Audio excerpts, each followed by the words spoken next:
Continue to move until we get the total ban on the total initiative. If you want Donald Trump to win, then say that, otherwise I'm speaking.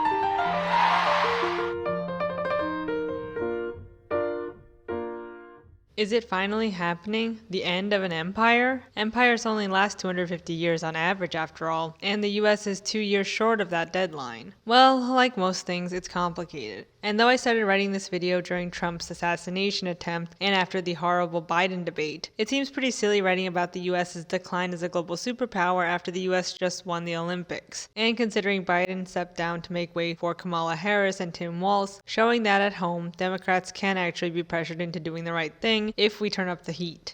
Now is the time to get a ceasefire deal and get the hostage deal done. And many in the US feel hopeful again about the future of their country, and even, dare I say it, nationalistic. Maybe we can combat the manufactured housing crisis and COVID and raise the minimum wage. So is the US in decline or not? Well, to that I ask, in what sense? Is the US in decline as an economic, political, and imperialist superpower?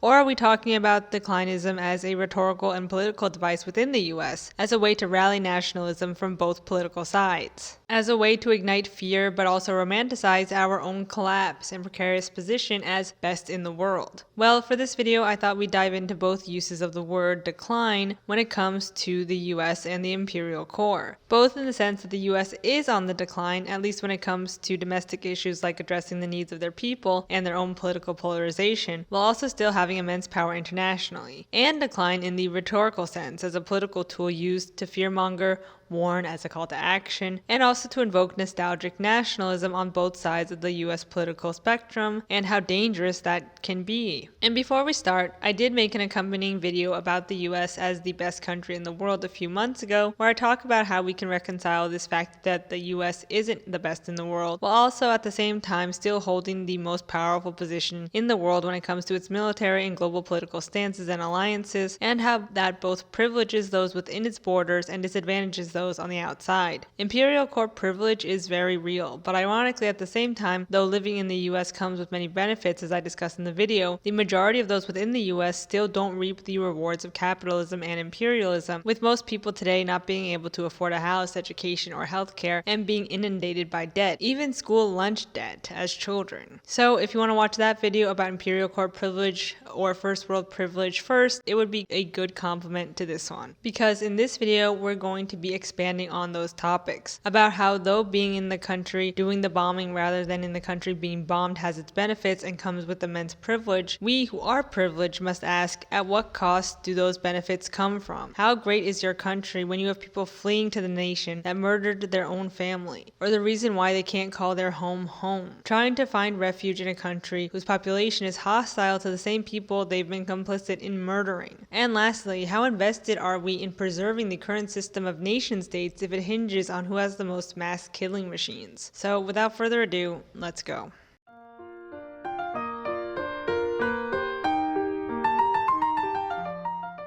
Before we talk about declinism as a rhetorical political tool, we first need to see if the US is actually on the decline, both at home and on the world stage. When it comes to the US as a global superpower whose power hinges on its military, economy, and soft power and pop culture impact, public opinion from those within the US say, yes, the US is not as powerful as it once was. In 2018, Pew Research ran a survey of 2,524 adults within the US, and 60% said within the next 30 years the US would be less important on the world stage. 48% said that leaders were not prepared to deal with the nation's biggest problems, and 38% said that non-white populations will weaken American culture. When it comes to domestic issues at home, in 2011, The Hill published data from 1,000 U.S. voters by Pulse Opinion Research, an independent polling firm, which stated that 69% of the respondents said the country is in decline. 57% predict today's kids won't live better lives than their parents. Additionally, 83% of voters indicated they're either very or somewhat worried about the future of the nation, with 49% saying they're very worried. But is this just a pessimistic trend, or are there numbers to back it up? Well, let's look into it. One of the most well-known books discussing the descent of the US was published over 30 years ago in 1992, entitled America, What Went Wrong by Donald L. Bartlett and James B. Steele, both of whom were investigative reporters at the Philadelphia Inquirer. Their main criticisms were at the Reagan-Bush administration and growing social inequality, and how that has brought about the decline of the US. Michael Prose wrote a review of the book in 1992 for the Harvard Business Review, stating, "The authors conclude that federal policies in the Reagan-Bush years have accelerated the dismantling of the American middle class, leaving U.S. society at a historical turning point, comparable with two others in its past. 1913, when a wellspring of discontent led to America's first progressive income tax, and 1933, when disillusionment with laissez-faire economics led to the New Deal. The bleak contrast between private gain for the few and hardships for the many," write Bartlett and Steele, now argues for comparably sweeping social and economic reform. Bartlett and Steele claim a sharp rise in social inequality during the 1980s is certainly borne out by data. The decade saw the first substantial increase in income and wealth differentials since the egalitarian remaking of American society in the 1930s and 40s, when New Deal policies and wartime taxation flattened the distribution income. Calculations by Congressional Budget Office indicate an extraordinarily uneven distribution of the fruits of recent growth. The richest 1% of families appear to have accounted for 70% of the increase in average family incomes between 1977 and 1989. The richest 20% took more than 100% of the growth, while the bottom 40% lost ground. If the figures are adjusted for the declining size of families over the decade, the top 1% still accounted for 44% of the average gain. However, Prose and other conservatives love Reagan and Bush, so it couldn't possibly be their fault. As Prose writes, "As Bartlett and Steele imply, some of this increased inequality was the product of bad decisions by policymakers, but it was mostly the result of deep-seated economic changes. The pressures imposed by technological change and by global competition mean that unskilled in rich countries can earn no more than unskilled in poor countries. Bartlett and Steele fail to explain how these forces can be resisted without impoverishing the whole economy. Will someone please think about the economy?" As Prose wrote in the intro to this article back in 1992, strange as it may seem, a nation once celebrated for its irrepressible optimism now appears to be obsessed by decline. But what Prose misses is that those who write about the US's decline aren't trying to hop on some pessimistic trend, but rather are trying to hint at real structural inequality that's hurting millions of people at the expense of the top 1%. The US is in decline, at least when it comes to addressing the needs of its people and class inequality. According to the Urban Institute, in the past 60 years, America witnessed a massive transfer of wealth from the middle class to the wealthiest families, increasing wealth inequality. In 1963, the wealthiest families had 36 times the wealth of families in the middle of the wealth distribution. By 2022, they had 71 times the wealth of families in the middle. By 2022, white families had 6 times the average wealth of black families and Hispanic families. In February 2024, the Harris Poll Thought Leadership and Future Practice asked survey takers to identify themselves as renters or homeowners along with other demographic information. Those polls were asked their opinion on home ownership in the US. Though the vast majority of renters polled said they want to own a home in the future, 61% said that they're worried that they'll never be able to. A similar percentage believe no matter how hard they work, they'll never be able to afford a home. And according to NerdWallet, as of 2023, roughly 43 million Americans have outstanding federal student loan debt. That's about 13% of the US population per census data. But were things in the US ever equal? Were we ever optimistic, as Prose writes, before we started to ring the alarm bells on our declining nation? Well, according to Dr. Amy Chua's 2007 book that also hinges on the declinism narrative entitled Day of Empire: How Hyperpowers Rise to Global Dominance and Why They Fall, the US has been a world superpower or hyperpower since World War II and saw its way to the top of the global hierarchy, which ended up benefiting those who lived within its core and called the nation home. By the war's end, the US was the world's greatest exporter of goods and accounted for more than half of the world's total manufacturing output. It had gold reserves of 20 billion, roughly 2/3 of the world's total, and boasted a higher standard of living per capita productivity than any other country. America was the country that benefited the most from globalization. In the words of George Soros, an immigrant who had built a multi-billion-dollar fortune in the US from scratch, the trend of globalization is that surplus capital is moving from the periphery countries to the center, which is the United States. The dollar was the world's dominant currency, English the dominant language, and America's the most emulated culture. As the 20th century came to a close with Russia in chaos, Europe stagnant, and Japan mired in recession, the US of A had no real competition militarily, economically, and even culturally. The world had a new hyperpower. America's technological and economic dominance has translated directly into military supremacy. Today, the U.S. has 10 Nimitz-class nuclear power supercarriers, each one capable of carrying more than 70 fighter jets. No other country has a single aircraft carrier remotely comparable to these behemoths. The U.S. has a fleet of stealth aircraft, undetectable by radar, armed with 1-ton radar-guided bombs. No other country has any. The US has also by far the world's largest, most advanced arsenal of smart bombs, cruise missiles, unmanned high-altitude drones, satellite surveillance systems, armored tanks equipped with night vision and laser rangefinders, and nuclear-powered attack submarines, none of which would have been possible without the new microprocessor technology. In short, the US's rise to world dominance depended heavily on its winning the high-tech race. So though within the US there's political polarization, class disparity, politicians literally stealing from and harassing houseless people, but due to the US's large military, cultural soft power, and still the largest economy in the world, internationally the US isn't going anywhere, at least for a long time. So I guess we were optimistic in the fact that no one could touch us militarily, but that did not translate into any sort of material gain for the majority of those within the US. As one commenter put it, if we didn't have nukes, we'd just be a clown country. I guess the US was characterized by optimism in that there's this hope that one day we will have the nation that was promised and that it will be possible for everyone to have an American dream. That's basically what the Democrats have been running on since the beginning of the 21st century. That we keep moving towards progress. But how can we do that in a two-party system where every 4 years there's this threat to said progress? I don't know. I think it's just hard to continue the tradition of American optimism in the face of reality. And we should be able to talk openly about how the US has failed and declined without being written off as pessimistic downers or trying to hop on this trend or going against American values or whatever.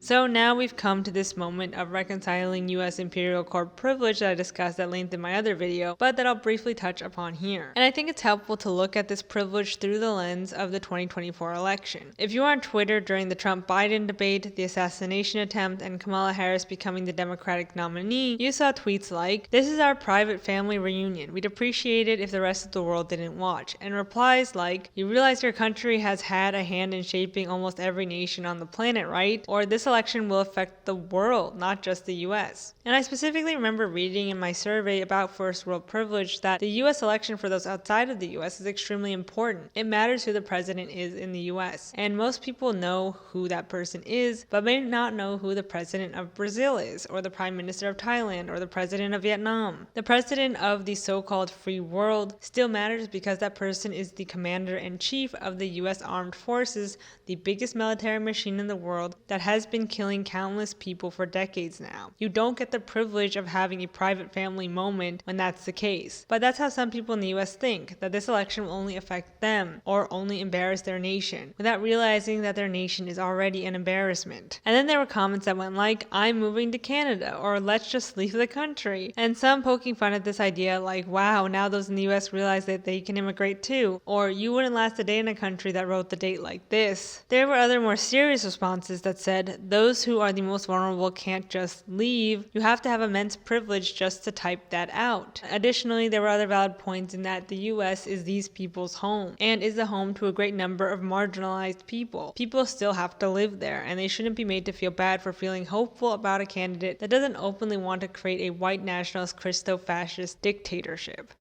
And again, Christians, get out and vote just this time. You won't have to do it anymore. 4 more years, you know what? It'll be fixed, it'll be fine. I have family in the US that have to survive under whatever new regime is put into place. I have friends who need their student loan debt erased and job security and affordable, if not free, medical care. And I'm glad there's a better option than Biden on the table, but the demands don't stop there either. The US presidential election is when first world privilege really comes to the forefront, in that it means whoever is in power will prioritize America and Americans first. And though that may mean that vulnerable populations within its borders are prioritized, at least with a Democratic candidate, theoretically, putting America first also means being horrible abroad in order to be safe at home, and that's not good and not a system I support. Domestic bliss shouldn't come at the cost of war, and that's the real price of imperial privilege that I don't think many on the right nor the liberal left really want to think about, as long as we have a good-looking charismatic president or presidential candidate that's putting Americans first. But at least these people have a semblance of a conscience than just outright fascists. In the end, the US at home has been on a downward spiral for a long time. I don't think we were ever really optimistic. With houseless people being criminalized, with cities with no drinkable water, and innocent children being killed by police. But abroad, the US and its soft power and pop culture influence, along with its military might and still largest economy in the world, doesn't have much of a rival, at least for now, though as some in the comments stated, a decline of an empire can last decades. So, as far as internationally, we have a long way to go, but it could be on the horizon. But for me, until the military machine is stopped, it will never be over.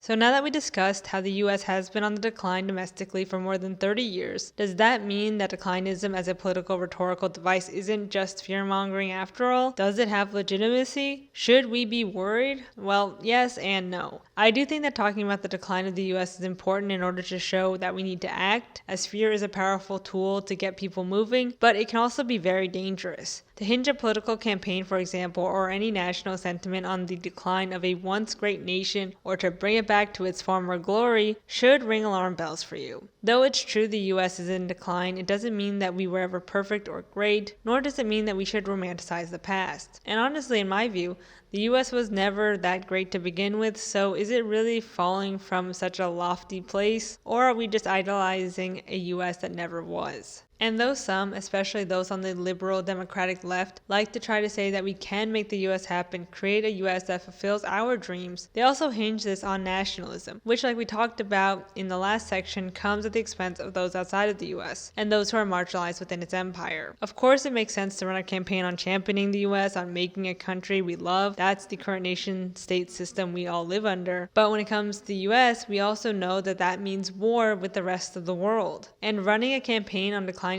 is just as prevalent on the right, if not more so. Declinism, if you haven't already guessed it, is also rooted in fascism. The origin of declinism actually has its origins in the 1880s and 1890s movement in France known as fin de siècle. Excuse my French, I'm sorry. Or end of the century. As writer Arthur Herman wrote, this era was when the image of Western decline first took its decisive shape. As the wealthy in Western Europe indulged themselves in excess and decadence, others saw this decadence as social degeneracy, requiring a total solution. Pessimism became popular, and feared that the globe was becoming smaller with new technology like the telegraph and telephone, as well as with no new lands to exploit, meant that one worldism was taking place. The birth of declinism is said to have inspired the German ethnic nationalist movement of the early 1900s, known as Lebensraum. During this time, eugenics was also coming to the forefront, with the likes of social Darwinism and how all societies function on this survival of the fittest framework. H.G. Wells's 1895 sci-fi work The Time Machine depicts a perfect parallel to this, in which the working class stay so long underground that they turn into Morlocks, while the ruling class turn into passive Eloi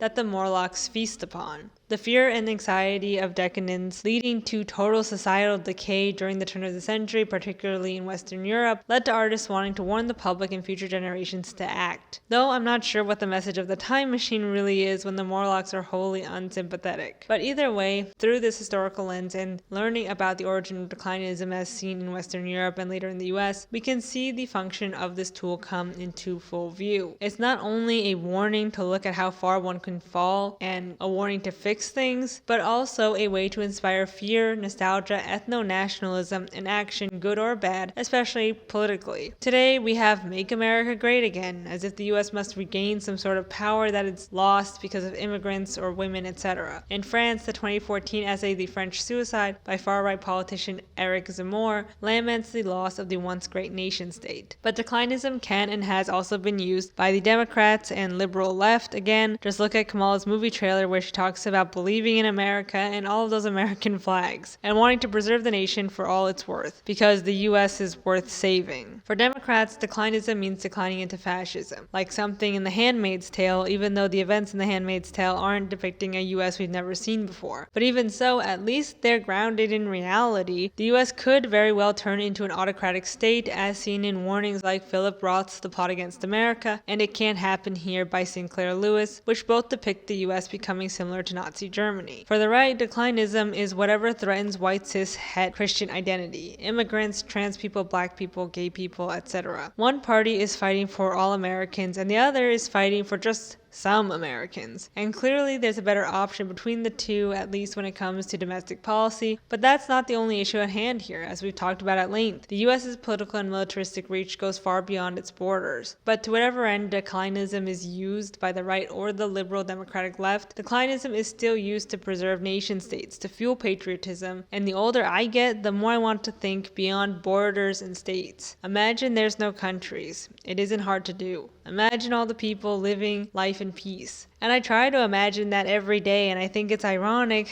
that imagine has been co-opted by liberals, especially at the Olympics, where the entire event is based on countries and nationalism. Like, did you listen to the lyrics? I don't know what a world without nations, without the US as an imperial power would look like, but all I know is that it's worth trying a different system and dismantling the one we currently have, because it's clearly unsustainable and based on violence and who has the most weapons. But at this point in time, I'd much rather have politicians in office that can be pressured to move farther left than ones who are unabashedly awful people who, again, could care less about anyone who isn't them.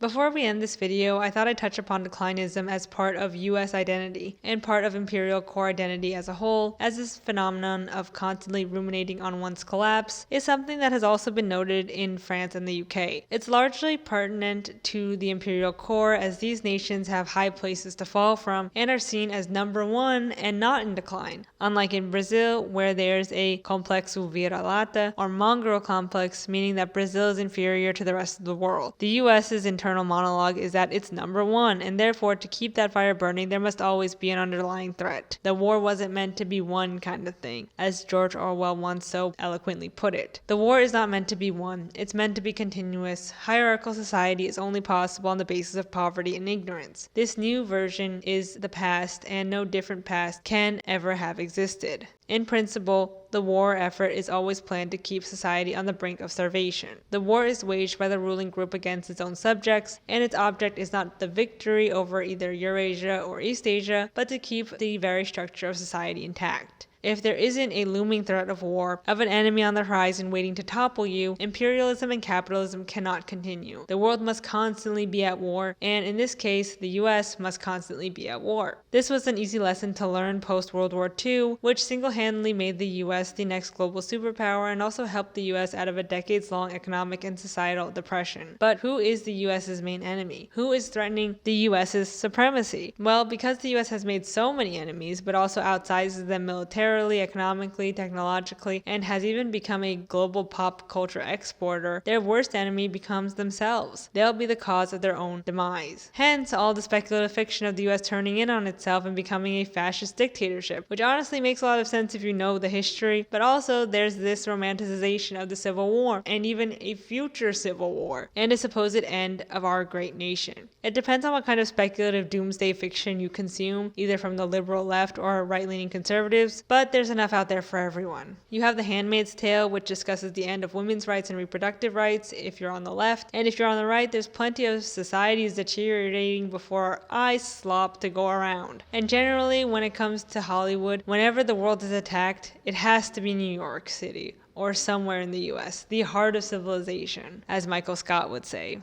This is the heart of civilization right here. Declinism in pop culture and as something part of the US zeitgeist and psyche is something that surpasses political lines because both sides love America. And if America is collapsing or declining, that's bad. It's just what the US is declining into that changes. It's either equality is bad or fascism is bad, and clearly just one is actually bad, and I shouldn't have to tell you which one it is. Declinism and fear of the collapse of the US is so prevalent that it actually has its own Wikipedia page and dozens of articles written about why the US might be in decline, has to meet the Chinese challenge, and also why it's not on the decline, so stop being alarmist. Some commentators and scholars have dubbed the US's obsession with their own decline as navel-gazing, as this self-obsession, as constantly putting themselves at the center of the universe. And lastly, pointing out how ironically ruminating so much on our own end kind of becomes a self-fulfilling prophecy.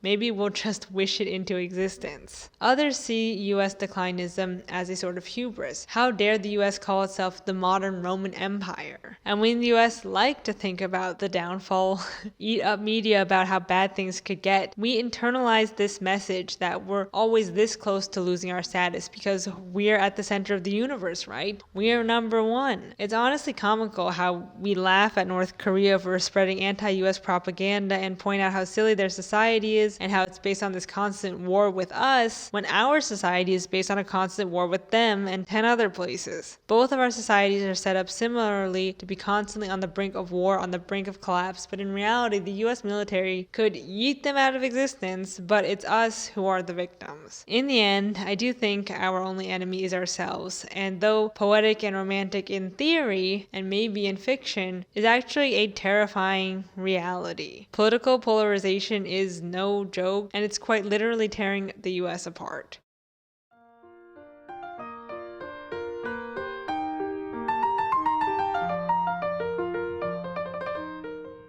In this video, we discussed the US decline in both of its forms. The first section dealt with the literal meaning of decline. Is the US declining as a nation, as a global superpower? And the answer was complicated. At home, the US as a society has been declining for a while, though I'm not sure if there was ever a time in US history where the nation ever lived up to its promises of equality and freedom for all. And today it seems further than ever from that goal due to political polarization, to class and racial inequality, to launching an outright attack on trans youth. Abroad, it's a different story as the US's military and its allies still control most of the globe, and the US are the largest weapons manufacturers in the world. Though the US might be declining in soft power and economically to China, the US's military strength is stronger than ever, and in a world where nation states hold the world hostage with their weapons, we're far from seeing that decline in any shape or form, at least for now. And with that knowledge, it's important to remember the US election and how important it is to pressure candidates like Kamala Harris and Tom Waltz to have a strong stance against the genocide in Gaza and against all Palestinians, and to call for more than a ceasefire but for a total end of the Israeli occupation. International policy is just as important as domestic policy, as the US isn't just any country in the world, but the one that has shaped the globe in their image for the past 70 years. In addition, people in the US still have to live there, and they should be allowed to be excited for prospects other than a bleak Republican-run future. In the second and third part, we talked about declinism as a dangerous rhetorical device that was created during the turn of the century during a time of societal unrest and fear of Western European societal degradation, and how it's tied to the fascist movement in Europe during the early 1900s. Today, declinism in the US by the right is used in a very similar way to fearmonger and romanticize a bygone era of white supremacy and heteronormativity. It's also used by the left to fight for an America we can be proud of, but that still upholds nationalism, and putting Americans first means destabilizing other nations. Lastly, we discussed why the US is so culturally invested in its decline, and how it's mainly because the US has such a high place to fall from culturally, though never being that great of a country to its people, and how it's even more intriguing for those in the US because we will be our own downfall. How poetic. But not only poetic, but prophetic, as the US internally has always toed the line with dangerous right-wing politics and has always been outwardly white supremacist and even sympathetic to the Nazi cause up until today. So please beware of declinism nationalism in politics, especially this election, as it's a very used political tool to incite nationalism, which can be very worrisome and at times violent no matter which party wields it. Remember to pressure political leaders like Harris because it does work, and the work doesn't end when she's voted into office, it's ongoing. So that's it for this video. Thank you for your patience between videos and thanks for watching. I hope you liked it and learned something new, and if you did like it, please leave a comment, give it a like, subscribe, and share it with someone. I also have a Patreon if you want to donate to my channel, and super thanks button at the bottom of this video for donations to keep my work going. So thanks again, and I'll see you in the next one. Bye.